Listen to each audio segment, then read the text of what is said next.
In today's episode, you're going to see me enjoy some sunshine. Welcome to Stu's Reviews. Before we begin, as usual, if you like this video or you find it any help at all, don't forget to head down to that subscribe button because it really helps me out and it'll help you see more Stu's Reviews. Moving on. Some of you may have seen a video I did a while ago of the ID107 fitness bracelet. Now this was one of my favourite fitness bracelets at the time because it was super cheap and it was quite a new product into the cheap fitness tracker range, if you will. Well, there's been an upgrade.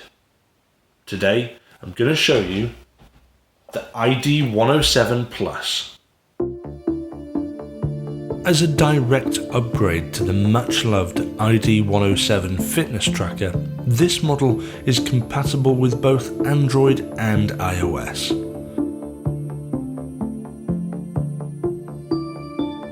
It's splash resistant, and with Bluetooth 4.0, a heart rate monitor and raise to wake functionality, you'll find that this fitness tracker has around a 5-day battery life.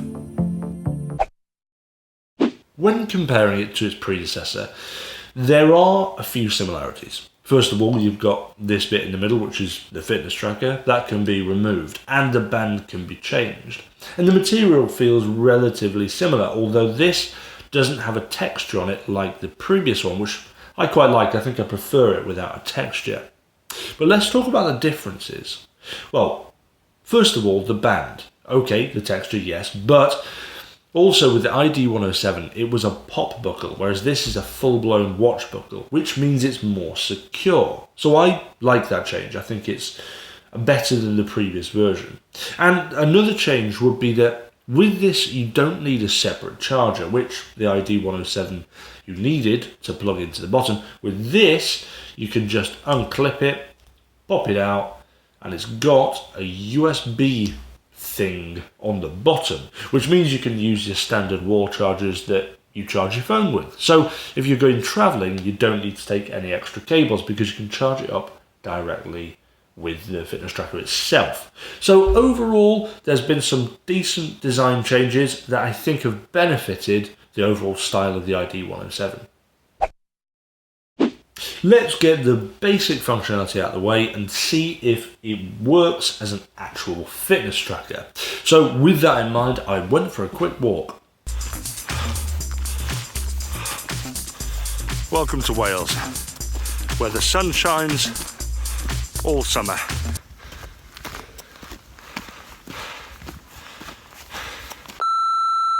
Now we're back in the studio, let's take a look at the app and some of the information that walk recorded. Now, some of you may have seen me review the VeryFit Pro app before in a couple of other fitness trackers. And if you have, just skip ahead. If not, stick around for the next minute or so and we'll take a quick look at the app. So if we pop in, the first thing we're met with is our steps. How many steps we've done today and how far we've walked. And if we scroll down, we can access activities as well. So as you can see, I did a hiking walk here whilst walking the dogs, and it registered that as 0.93 miles. Now, if we tap on something like sleep here, it shows us how much we've slept in the past day. And as you can see, I've slept for 0, and that's because I didn't sleep with it on last night. It was at the edge of my bed. Now, popping into heart rate as well, we can see what my current heart rate is, we can see my average heart rate at the bottom, and my max heart rate, which was whilst I was walking. So overall, the app is quite fluid, quite straightforward as well. And if we go into details, we can access more information in terms of history, so over the course of a week, to see how you've gone. So you can see it evidently works as a fitness tracker. Now, one thing to note, I did test this over 100 steps to see if this accurately recorded 100 steps. It was slightly out and recorded 104 steps, which I don't think is too bad. But when you count that over a course of a day, what's that? Let's say you did 10,000 steps, that's going to be 400 steps out. Do you know what? That's not a lot. And the thing is, These things are never going to be pinpoint accurate because you wear them on your wrist. They're there as a good overall idea of what sort of activity you do throughout the day. Now, moving on, let's take a look at the actual interface of the fitness tracker and see how it differs from other ones.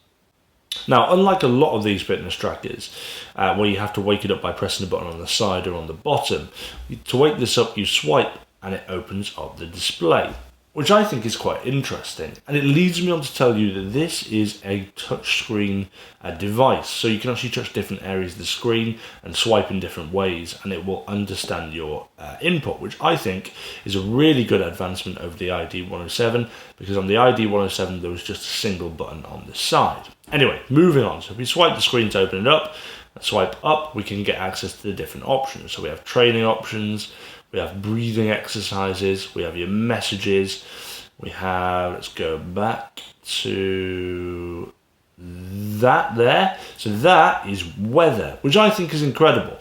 Pretty much no fitness tracker at this price range shows you the weather on, and it uses it through your GPS on your phone, which is how you get access to the weather in your local area. And I think it's fantastic. And as you can see, if we just go back to that there, the weather is in fact miserable. 15 degrees, and it's August. Do you know what though? I really like it. I think it's responsive, it's fluid, it takes a little bit of getting used to, but I like how the fact I can swipe up and down on the screen and it registers that. And I like as well when you go down to the more section, depending on which one you touch, actually takes you to that individual section. And I think that's a fantastic addition. It takes a bit of getting used to. And at the bottom, as I said, there is a button here, and by pressing that button it takes you back. So if I just swipe up here to something like this and pressed it, it will take you back to the main screen. So there is a button and it is useful. Overall, the interface is brilliant. Now, in respect to price, you'll find this over on Amazon for about $35 to $40, which would equate to about £25 to £30 for those in the UK watching this. And I'll talk more about whether it's worth that in the conclusion in just a second. But guys, remember, if you're looking to buy one or you want to find out more about it, I'll leave a link in the description below so you can check it out for yourselves. So what do I think of this fitness tracker overall? Well, do you know what? I think it's a good upgrade from the ID107. It's added some fantastic features into the Plus version, stuff that you weren't able to do with the predecessor. And I just think that the design changes have really refined the experience of a cheap fitness tracker. So would I recommend this over the standard ID107? Absolutely. And that concludes my review of the ID107 PLUS.